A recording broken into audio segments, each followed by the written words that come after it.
Isang magandang araw o gabi po mga kakilabot. Nais ko pong humingi ng paumanhin kung natagalan ang huling yugto sa kwento ni Pedro Masangkay. Umaasa po ako sa inyong pangunawa. Umpisahan na natin ang kwento. Taong 1973, buwan ng Hunyo, isang taon ang mabilis na lumipas, buhat ng paslangin ni Pedro ang mag-asawang gabunan sa baryo ng San Roque, ay muli na namang haharapin ng binata ang pakikipaglaban sa huling lahi ng aswang. Isang dapit hapon, habang binabaybay ni Pedro ang daan patungo sa kanilang baryo, ay dalawang binata ang bigla na lamang sumulpot sa magkabilang gilid ng kalsada. Sabay ang mga iyong naglakad pa sa lubong kay Pedro, nang isang dipa na lamang ang layo ng tatlo sa isa't isa. "Ikaw ba si Pedro?" Kalmadong pagtatanong ng isang binata kay Pedro. "Ako nga, kaibigan. Bakit nyo na itanong? May maipaglilingkod pa ako sa inyo." Tugon naman ni Pedro sa kalmado ring boses, na sinabayan pa niya ng pagngiti sa kaharap na kalalakihan. "Unang-una sa lahat, huwag mo kaming tawaging kaibigan. Pangalawa, ay sinisiguro lang namin na tamang tao ang aming papatayin." Pagkawikang iyon ng binata, ay sabay nilang hinawakan ang puluhan ng kanilang itak. Ngunit mabilis ang pagpapakawala ni Pedro ng tig-isang suntok sa dibdib ng dalawa. Sabay na tumalsik ang mga ito at napaluhod ang tig-isa nilang tuhod sa mabatong lupa. Akala nyo hindi ko naramdaman kung anong uri kayo ng nilalang. Masyado nyong minaliit ang aking kakayahan, wika ni Pedro. Nagkatinginan ang dalawang binata, tila nag-uusap ang kanilang mga mata. Nang muli nilang ibaling kay Pedro ang kanilang paningin, ay mabilis ang ginawa nilang pag-atake sa binata. Gamit ang kanilang matatalim na itak at liksi ng pagkilos, ay sabay silang nagpakawala ng pagtaga. Mabilis namang iniiwasan ni Pedro ang mga ataking ginagawa ng dalawang katunggali, ngunit may pagkakataong nasusugatan din nila si Pedro. Muling pinakawalan ni Pedro ang isang malakas na suntok na pinatama niya sa muka ng isang binata. Samantalang isang malakas na sipa naman ang binira niya sa isa, na pinatama niya sa dibdib niyon. Parehas at sabay na tumalsik palayo ang dalawang binata. Nakaramdam naman ng bahagyang kirot sa katawan si Pedro dahil sa mga natamo nitong sugat. Maaaring nagtataka ka, Pedro, kung paano ka nagawang masugatan ng aming sandata. Dahil yan sa orasyong ibinigay ng aming pinuno sa hawak naming mga itak. Orasyong pangontra sa taglay mong talisman.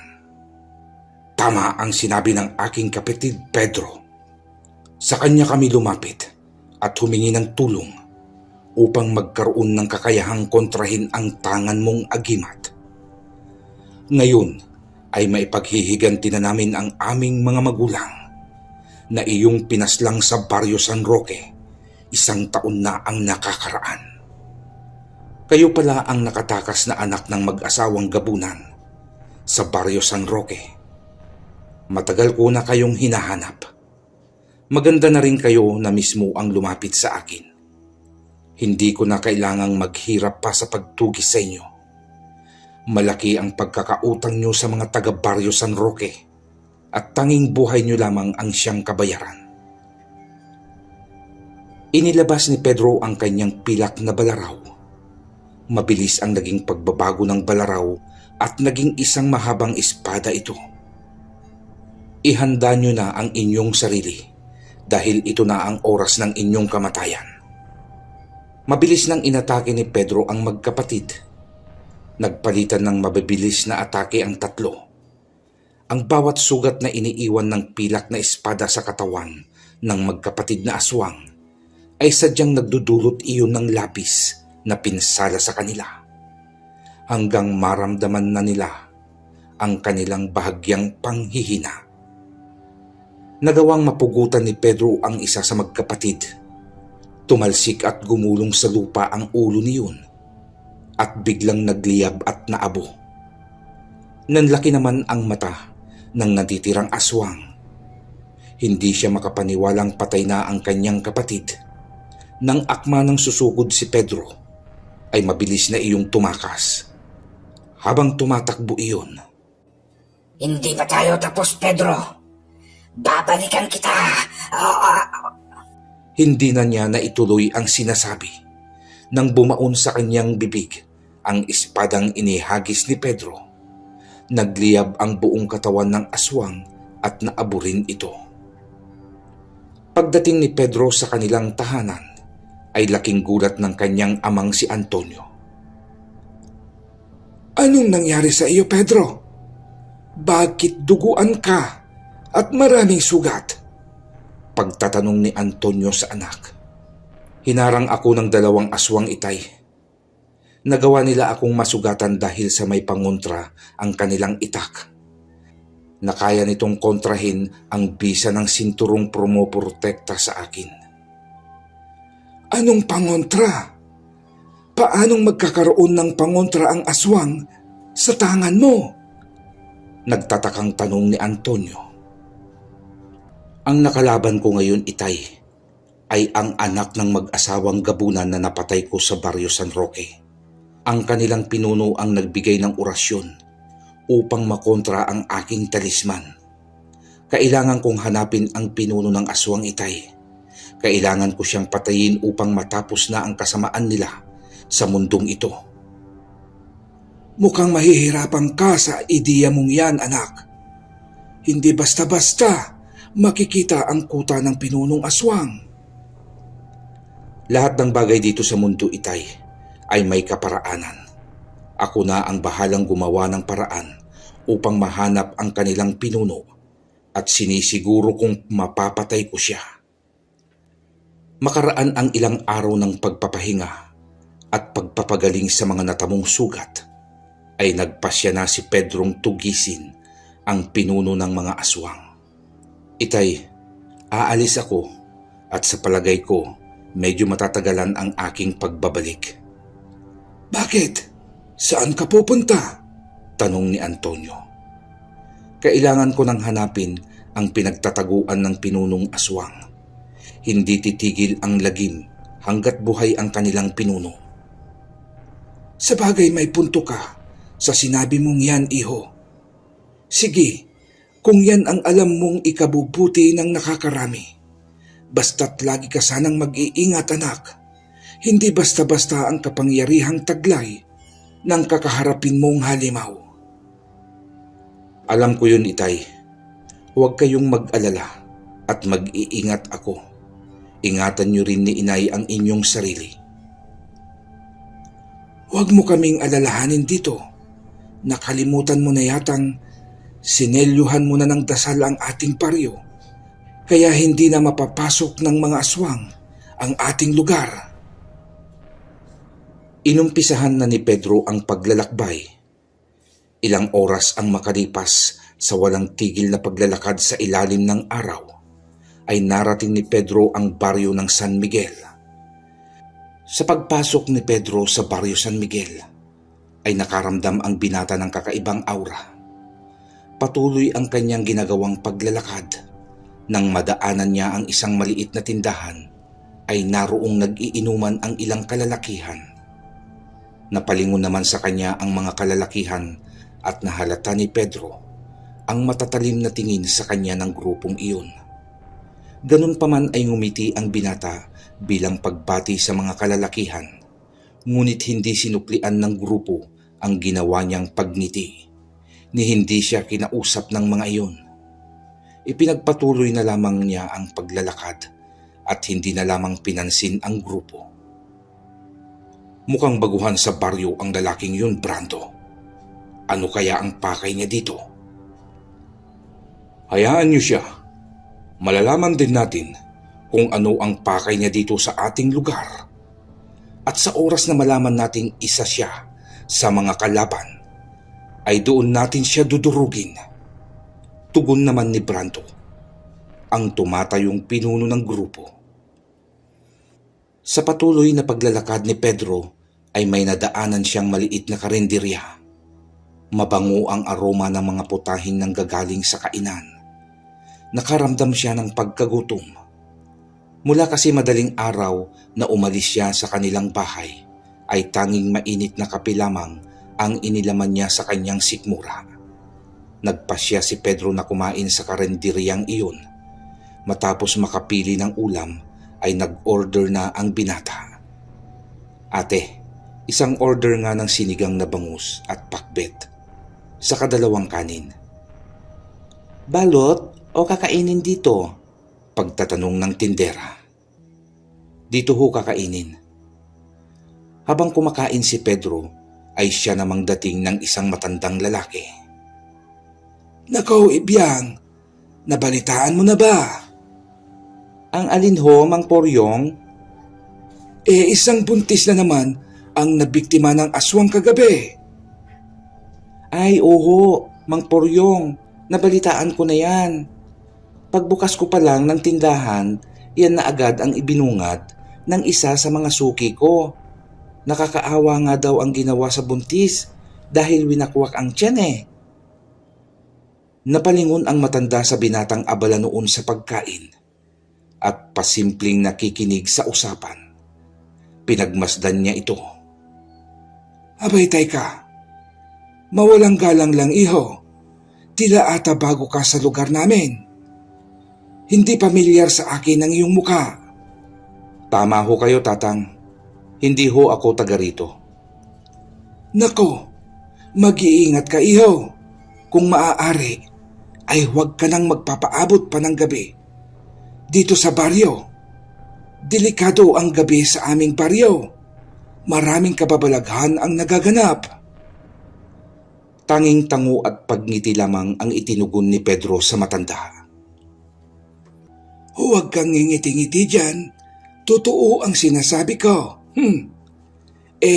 Biyang, pwede bang makautang kahit isang order ng ulam?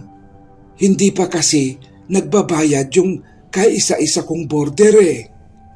Habang patuloy sa pakikipag-usap si Mang Poryong sa tindera, ay ipinagpatuloy naman ni Pedro ang pagkain habang iniisip ang gagawing pagtulong sa baryo. Saktong tapos nang kumain si Pedro nang magpaalam sa tindera ang matanda. Sinabayan ni Pedro si Mang Poryong. Mang Poryong, narinig kong may border kayo sa bahay. Baka may bakante pa kayong pwesto. Kahit maliit na pwesto lamang ho, uupahan ko. Napatingin naman sa kanya ang matanda. Bakit? Taga saan ka ba, iho? At bakit dito pa ang napili mong lugar? Saglit na nag-isip si Pedro ng idadahilan sa matanda. Mangyari ho niyan ay nakikipagsapalaran akong maghanap ng trabaho. Kaya kahit pansamantala lamang na matutuluyan kung meron po sa inyo. Meron pa, iho. Hehe. Tama-tama. Sa iyo yung isang silid sa likod. Bahay. Siya, tara sumama ka sa akin at ipapakita ko sa iyo. Baka magustuhan mo. Itinuro ng matanda ang isang maliit na silid sa likod bahay. Ano? Okay na ba sa iyo ang lugar na ito, iho? Ayos na ho ito, Mang Poryong. Sakto na ito sa akin. Pagsapit ng hapon ay nagtungo si Pedro sa karinderya upang mamili ng kanyang pagkain. Hindi niya napansin ang mga matang nakasubaybay sa kanya. Ayun ang lalaking Dayo Brando. At doon yata nakatira sa bahay ni Mang Poryong. Hindi bale. At mamayang gabi ay bibisitahin natin ang matandang Poryong. Wika ni Brando. Pagsapit ng gabi ay hindi dalawin ng antok si Pedro. Naisipan niyang pasyelan si Mang Poryong upang makipagkwentuhan sa matanda at magbakasakaling makakuha ng impormasyon sa matandang ito. Nang makarinig siya ng mahinang boses na parang nagbubulungan sa labas. Agad siyang bumangon ng higaan at lumabas sa inuupahang silid. Marahan ang ginawa niyang paglakad patungo sa kinaroroonan ng naririnig niyang mga boses. Dahil sa maliwanag naman ang sinag ng buwan, ay nakita niya si Mang Puryong nakausap ang dalawang lalaking pamilyar sa kanya. Bago lamang siya dito, Brando. Masyado pang maaga para paratangan natin siya ng hindi maganda. Bigyan niyo pa ako ng konting panahon para makilala ang tunay niyang pagkatao. Huwag kayong mag-alala at sasabihin ko agad sa inyo ang matutuklasan ko. Wika ng matanda. Siguruhin mo lang, Mang Puryong, at huwag kang masyadong magtiwala sa kanya dahil sa oras na mapahamak tayo sa gagawin mong pagsisinungaling ay hindi lamang ang lalaking yun ang malilintikan sa ating samahan. Alam mo na ang patakaran ng ating grupo, Mang Puryong. Oo, Brando. Alam ko yon. Makakaasa kang sasabihin ko agad sa inyo. Bago pa matapos ang kanilang usapan, ay bumalik na sa kanyang silid si Pedro. Napapaisip ang binata kung ano ang ibig nilang sabihin. Pinagdududahan ba nila akong aswang o isang albularyo? Saan kaya nakapanig ang mga taong yun? Wika ng binata sa kanyang sarili. Kinabukasan, isa na namang bangkay ang pinagkakaguluhan ng mga tao. Nakiusyoso naman si Pedro. Nais niyang alamin kung anong uri ng aswang ang nambibiktima sa mga tao ng Baryo San Miguel. Habang tinitignan ni Pedro ang bangkay, ay hindi niya napansin na naroon din sina Brando. Nakatitig kay Pedro ang grupong iyon ni Brando. Sa pag-angat ni Pedro ng kanyang paningin, ay nahagip ng kanyang mga mata sina Brando. Nakita niyang masama siyang tinititigan ng mga yon. Tinanguan ni Pedro ang mga kalalakihan ngunit biglang umalis sa lugar ang grupo. Napailing at napakamot na lamang sa ulo si Pedro. Pagbalik niya ng bahay ay naabutan niya sa bakuran si Tandang Puryong. Mang Puryong, kilala niyo ho ba ang grupong madalas tumambay at mag-inuman sa maliit na tindahan? Oo Pedro. Yun ang grupong pinamumunuan ni Brando. Brandong Bilog kung tawagin dito sa aming lugar. Bakit mo na itanong? Wala naman ho. Medyo pansin kong inis ata sa akin sina Brando. Nako, ganun lang talaga ang mga iyon, Pedro. Huwag mo na lang pansinin at mababait naman sila.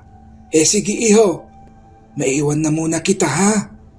At mayroon pa pala akong dapat gawin sa loob ng bahay.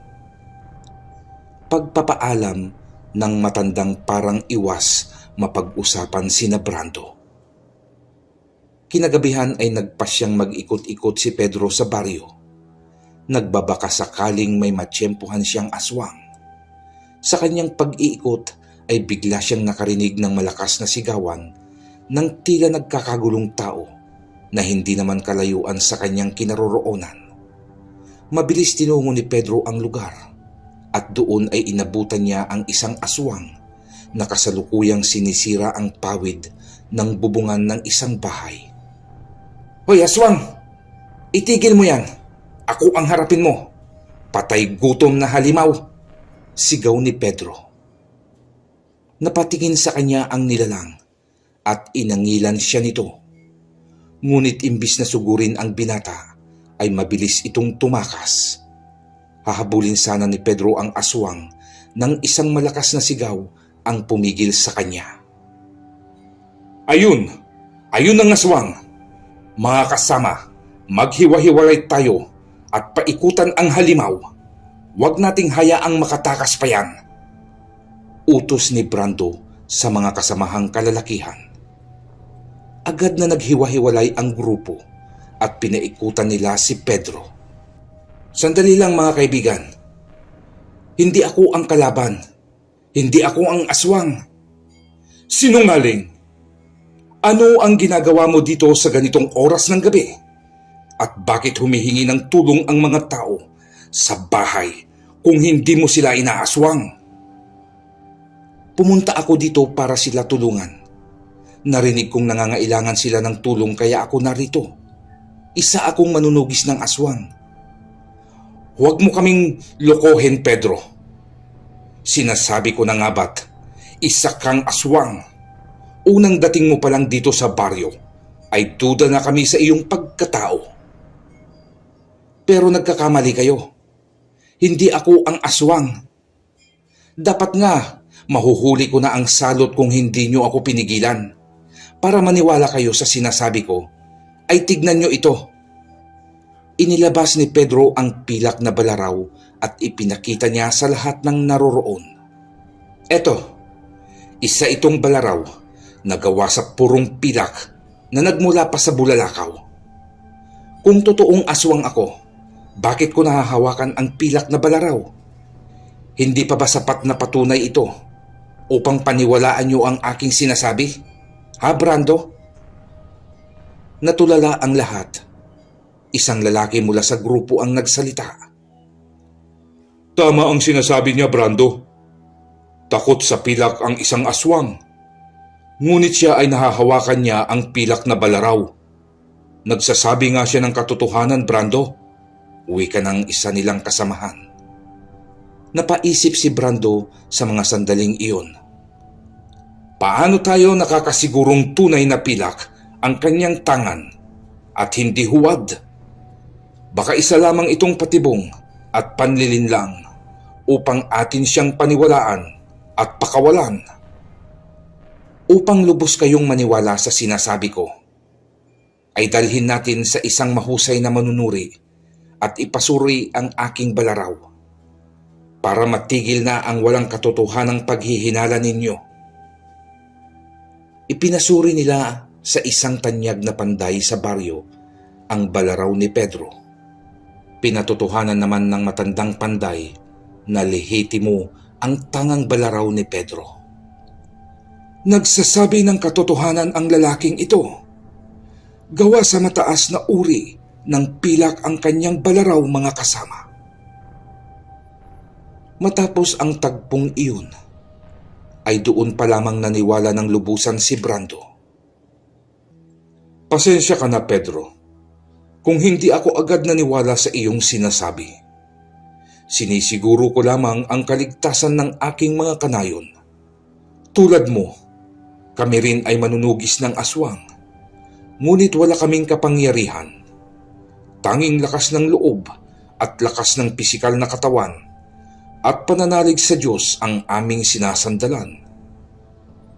Nauunawaan kita, Brando, at humahanga ako sa inyong katapangan. Ipagpaumanhin niyo rin sana kung inilihim ko ang aking totoong pagkatao.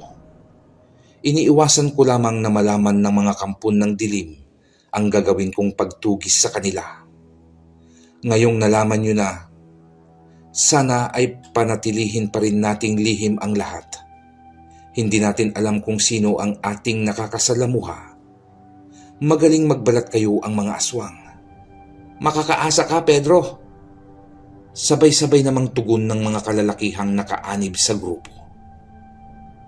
Matapos malinawan ang lahat, ay nagkasundo si Pedro at Brando. Naging katulong ni Pedro sina Brando sa pagtugis sa mga aswang. Marami na silang napapatay, ngunit tila hindi nababawasan ang puwersa ng kadiliman. Isang araw ay sinadya ni Pedro ang matandang panday. Nararamdaman niyang may kakaiba sa matandang iyon at maaaring malaki ang maitutulong sa kanya. Ayon sa panday, ay tulad rin siya ni Pedro na isang manunugis ng aswang noong kapanahunan nito. Ngunit dala nang siya'y matanda na at mahina na ang pangangatawan, ay wala na siyang kakayahan pang lumaban sa lakas na taglay ng mga nilalang. Minabuti na lamang niyang manatiling tahimik at hindi na naglalabas ng tahanan. Isang lihim ang ipinagtapat nito kay Pedro. May isang tagong gubat sa baryong ito, Pedro.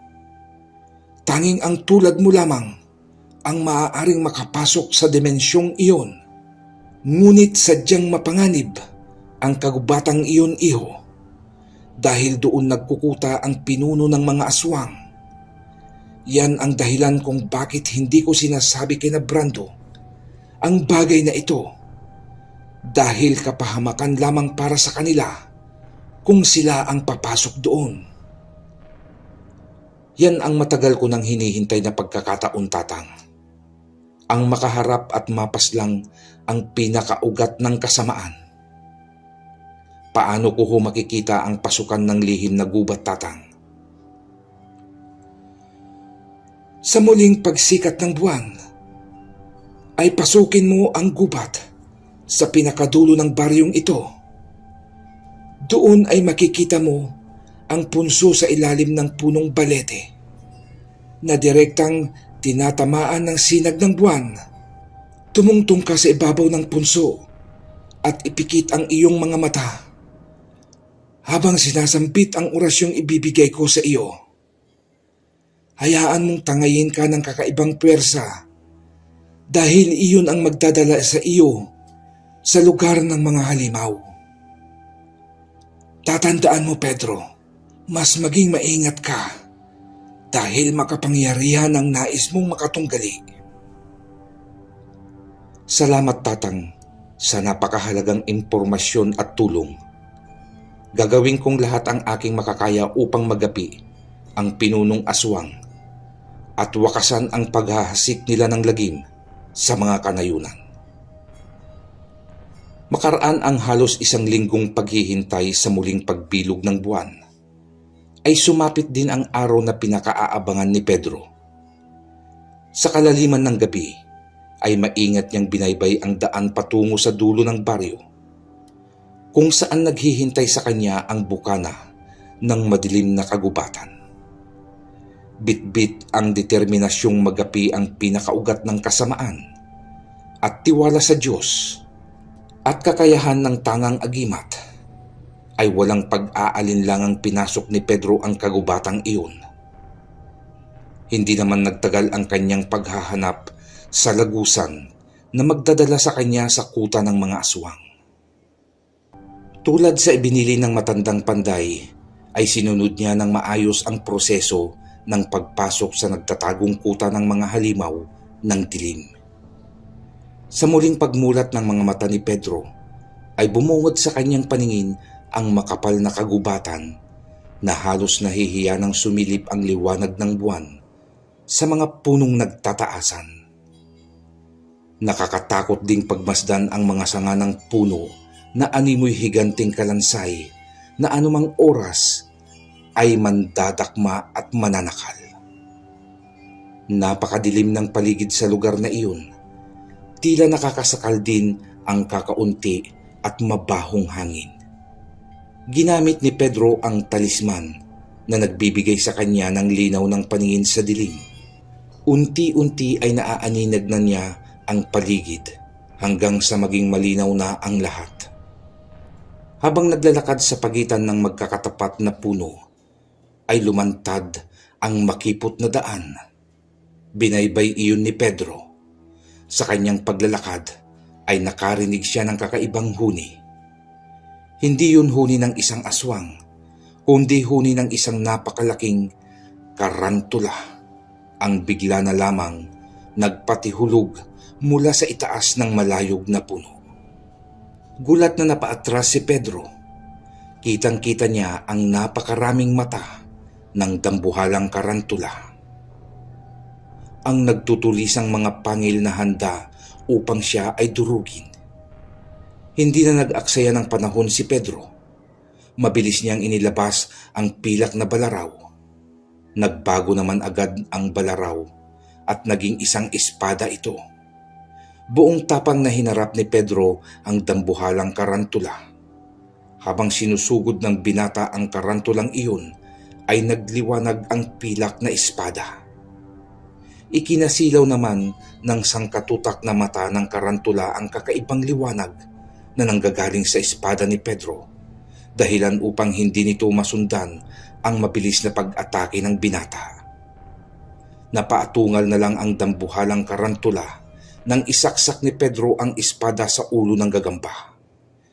Mula sa natusok na ulo ng karantula ay lumabas ang kulay berdeng likido at pati hayai yung nangisay hanggang sa mawalan ng buhay.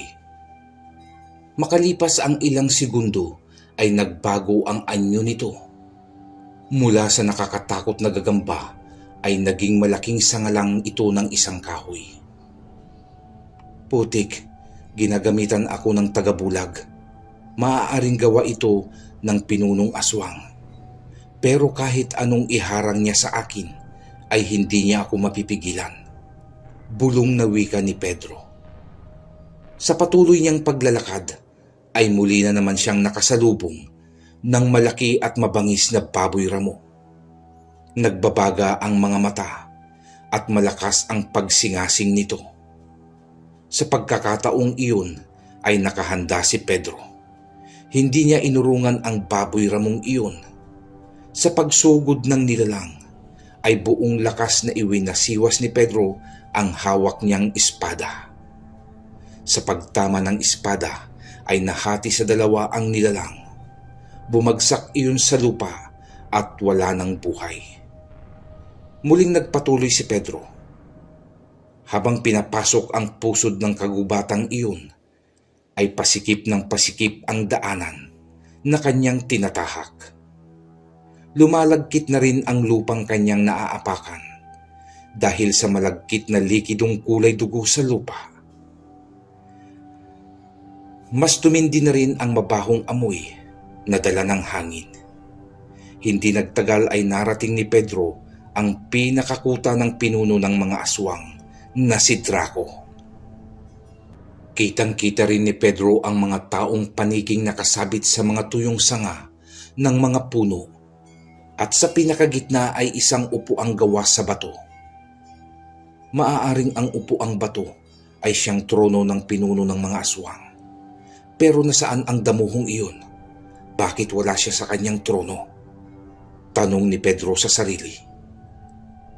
Palingalinga si Pedro sa paligid, ngunit hindi niya makita ang presensya ni Draco hanggang sa makarinig siya ng malakas na boses. Ako ba ang hinahanap mo, pangahas na tao? Umalingaw-ngaw ang tinig na iyon. Kung ikaw ang pinuno ng mga walang kwentang halimaw, ay oo. Ikaw ang hinahanap ko. Magpakita ka at magtuos tayo. Ang lakas ng loob mong sabihan ako ng ganyan sa loob mismo ng ating teritoryo. Isa kang hangal. Kung yan ang tingin mo sa akin, ay wala akong pakialam. Pero sa palagay ko, isa kang duwag na pinuno. Tinataguan mo ako. Bakit? Natatakot ka sa akin? Ha, duwag? At sino ka para katakutan ko? Malakas at galit na wika ni Draco. Pwes, lumabas ka at harapin mo ko. Huwag kang magtago. Duwag na pinuno. Muling nagpakawala ng malakas na pag-angil si Draco. Nagising naman sa tila mahimbing na pagkakatulog ang mga taong paniki at sabay-sabay ding nagpakawala ang mga ito ng nakakakilabot na pag-angil. Mga kampon, narito ang isang masarap na pagkain. Humayo kayo, magpakabusog kayo sa sariwa niyang dugo. Matapos sambitin ni Draco ang mga katagang iyon, ay nagliparang paikot-ikot ang mga ito kay Pedro hanggang isa-isa na nilang inatake ang binata. Walang tigil si Pedro sa ginagawang pagwasiwas at pagtaga. Nakakalmot man siya ng mga taong paniki, ay sigurado namang humihiwalay sa kanilang katawan ang kanilang ulo. Nagliliyab ang mga iyong bumabagsak sa lupa at naaabo. Duguan man si Pedro dahil sa mga kagat at kalmot ng mga nilalang, ay nagawa naman niyang ubusin ang mga kampon ni Draco. Galit na galit si Draco nang makitang naubos ni Pedro ang kanyang mga kampon. Hayop ka, tao! Pagbabayaran mo ang ginawa mong ito. Paano ko pagbabayaran kung ayaw mo naman akong harapin? Huwag kang magtago at simulan na natin ang laban. Talagang matapang ka. Tikman mo ito. Ah! Mula sa dilim na bahagi ng lugar na iyon, na hindi kayang makita ng talisman ni Pedro, ay umatake si Draco. Lumipad iyon patungo sa nakatalikod na binata at isang magkasabay na sipa at kalmot ang iginawad ni Draco sa likod ni Pedro. Sumubsob sa malagkit na lupa ang binata. Isang mabilis na pagkilos muli ni Draco at nagawa niyang malapitan ang papatayong si Pedro. Sabay ang pagpapakawala nitong muli ng magkasunod at malalakas na tadyak. Dahil sa angking lakas ng pangangatawan at kapangyarihan ni Draco, ay nagawa nitong mabigyan ng pinsala ang binata.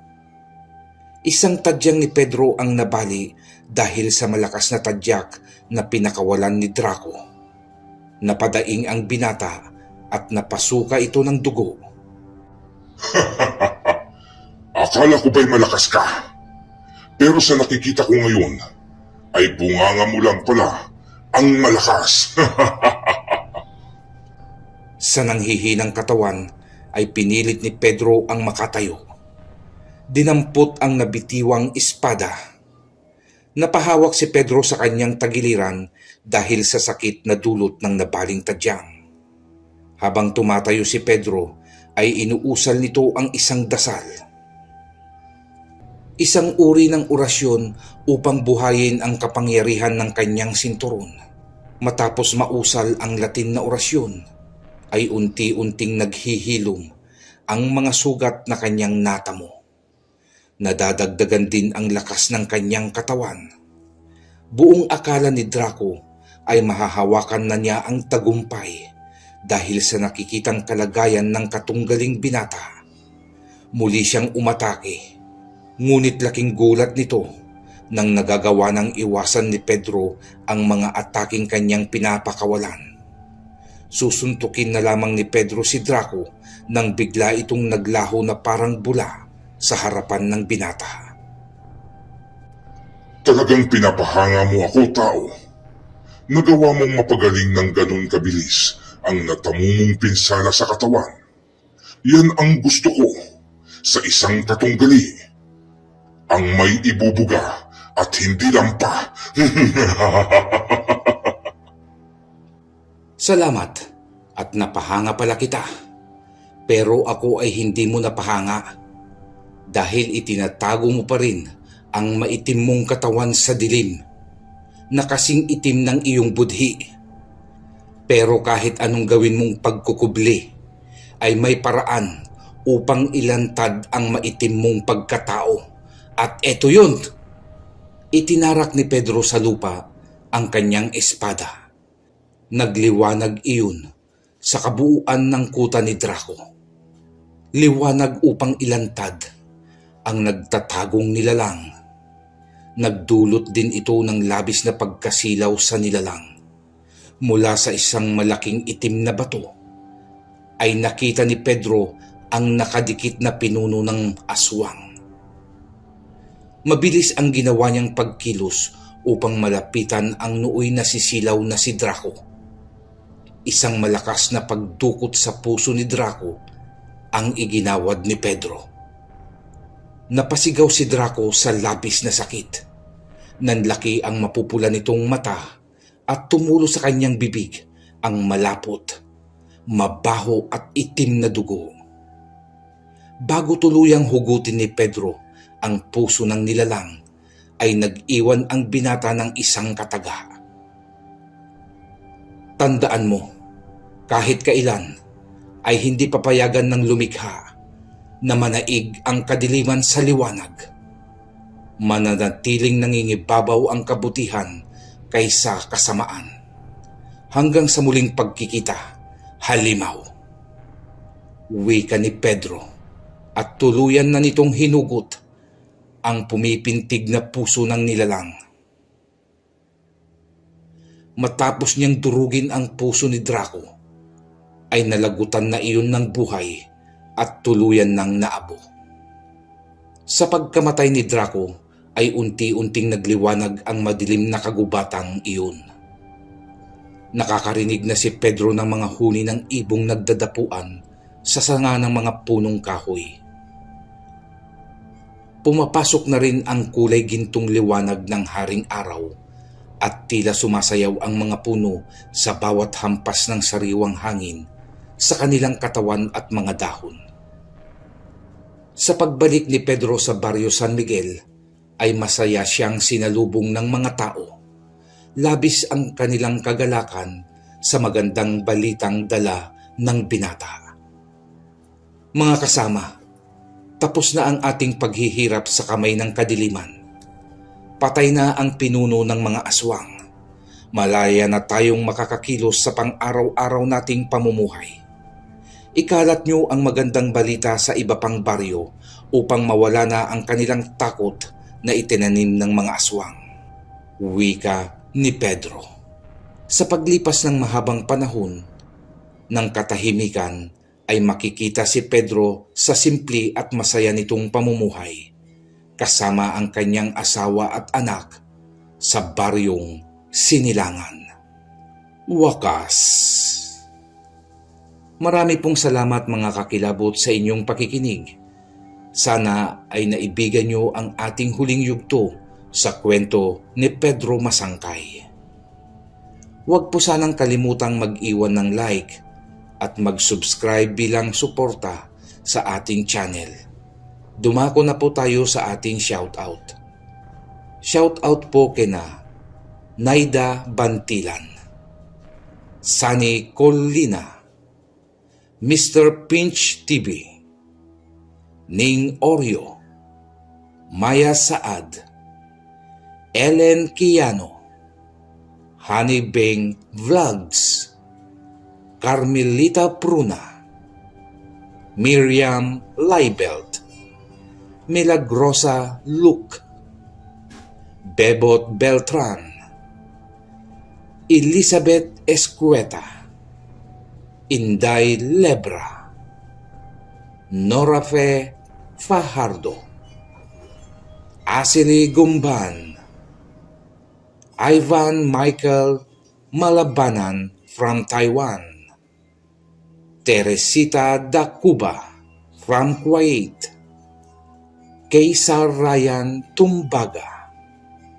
Emily Romero, Joel de Guzman, Maribel Lacate, Teresita Rosete, Losita Buenaventura, Edelberto Balanlay, and Balanlay family from Palapag, Northern Samar, Ricky Manalo, Rene Digia from Las Piñas, Melanie Peralta, Christian Alcantara.